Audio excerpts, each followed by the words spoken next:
Yeah, I agree. That's very, very fair. So, Harvard Business School is a big name. Is that something you always wanted to do, or you kind of just fell into it? It's funny. I applied to Harvard Business School during my last year in college and got accepted while I was still in undergrad. And my friends joked that I was like the business Elle Woods. I woke up one day like, maybe I'll go to Harvard. So it was a bit random that I decided to apply and was fortunate to get accepted.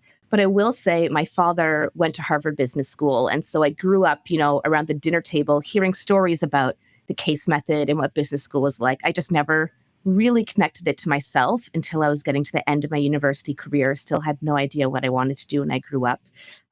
So I just applied, what have I got to lose except some hours on an application? And once I was accepted, the deal was I had to go work for 2 years first before I could go get my MBA. So by the time I started, I was one of, if not the youngest in my class. And I just was a sponge for those 2 years of my MBA program, learned so much, and it was a really great experience. So cool. And that requirement of having to work for 2 years, was that a requirement from Harvard? It was. So I was part of actually what at the time was a brand new program called 2+2.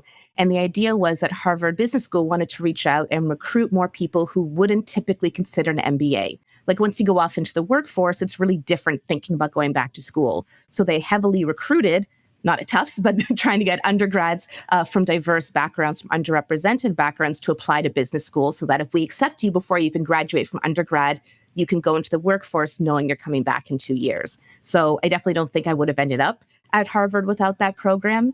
And it was a really nice way for me and for a lot of other different kinds of people to get into that MBA pipeline who weren't coming from, consulting or finance. Yeah, that's so cool. So I also did my MBA like right after undergrad.